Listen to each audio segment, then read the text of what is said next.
xeewal moom la yàlla xëy fop ngir di ko fay jëfam ja moom da daa jub bu tuddu xeewal moom la yàlla xëy fop ngir di ko fay jëfam ja moom da daa jub fasu ndigal la mas di warte wàccul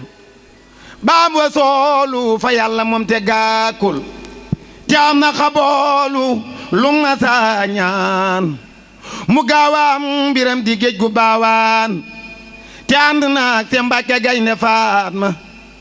nangul ko naa ko Mbàkke yow mi ñaak ma defar ma ñaggil ma nekk saadex wasaabi xoona naa ci raw ci waafex déggoog boroomam jubooki mbookam ma neeki maasam yem naa Asen Njaay déggoog boroomam jubooki mbookam ma neeki maasam yem naa Asen Njaay déggoog boroomam jubooki mbookam ma neeki maasam yem naa Asen Njaay deful lu buur si bu fardooki mandóob su naaki waajib ñooy tool Asen Njaay toolam bayaana te mbay ma set na jaajëf ja ñëw na fasañ Asen Njaay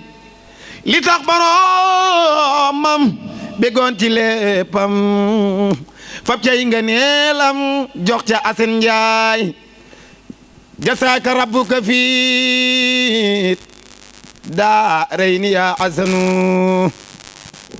xayran bi jaa illa shi min najlil azanu jasaaka rabbuka fiit daa rey ni yaa asanu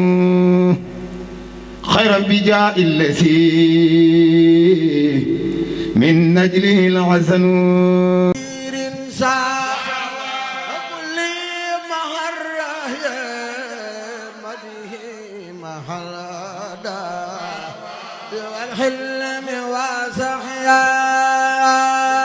ngeen am cant bëgg mu siiw màggal jàppale ni Ndiaye Pro barab bii di barabu communication di ngeen si ànd ak Khadim Ndiaye bu ngeen amee lu ngeen di liggéeylu bu ngeen amee avisé communiqué bëgg ko jàllale contacte leen